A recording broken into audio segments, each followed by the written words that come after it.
जय श्री राधे। मैं गीता रानी, मेरे YouTube चैनल धार्मिक सोच में आपका स्वागत है। आइए आज हम पितृपक्ष में की जाने वाली कथा के बारे में जानते हैं।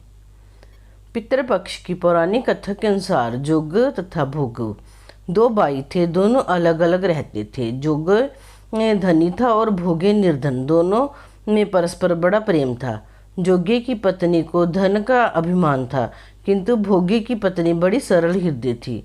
पितृपक्ष आने पर जोगे की पत्नी ने उससे पितरों का श्राद्ध करने के लिए कहा, तो जोगे इसे व्यर्थ का कार्य समझकर टालने की चेष्टा करने लगा। किंतु उसकी पत्नी समझती थी कि यदि ऐसा नहीं करेंगे तो लोग बातें करेंगे। फिर उसे अपने मायके वालों को दावत पर बुलाने और अपनी शान दिखाने का यह उचित अवसर लगा। अतः वह बोली, आप शायद मेरी परेशानी की वजह से ऐसा कह रहे हैं, किंतु इसमें मुझे कोई परेशानी नहीं होगी। मैं भोगे की पत्नी को बुला लूँगी, दोनों मिलकर सारा काम कर लेंगी।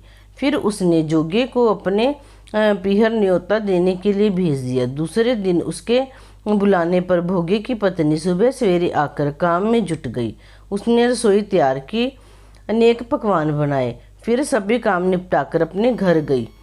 आखिर उसे भी तो पितरों का श्राद्ध तर्पण करना था। इस अवसर पर ना जोगे की पत्नी ने उसे रोका और ना वह रुकी। शीघ्र ही दोपहर हो गई। पितर भूमि पर उतरे। भोगे के पितर पहले जोगे के यहाँ गए तो क्या देखते हैं कि उसके ससुराल वाले वहाँ भोजन पर जुटे हुए हैं। निराश होकर वे भोगे के यहाँ गए। वहाँ क्या था, मात्र पितरों के लिए अंगियारी दे दी गई थी।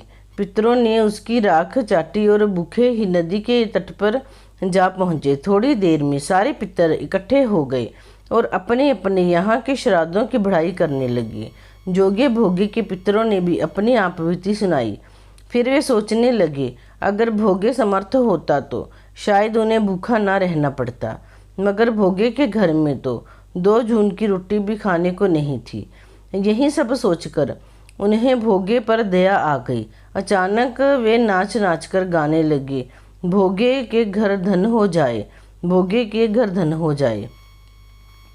सांझ होने को हुई।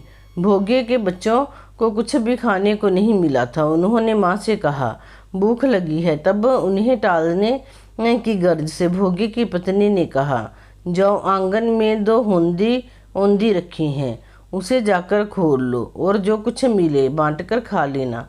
बच्चे वहां पहुंचे तो क्या देखते हैं कि हुंडी मोहरों से भरी पड़ी है। वे दौड़े दौड़े माँ के पास पहुंचे और उसे सारी बात बताई। आंगन में आकर भोगे की पत्नी ने यह सब कुछ देखा तो वह भी हैरान रह गई। इस प्रकार भोगे भी धनी हो गया, मगर धन पाकर वह घमंडी नहीं हुआ। दूसरे साल का पितृपक्ष आया। श्राद्ध का दिन भोगे की स्त्री ने 56 प्रकार के व्यंजन बनाए।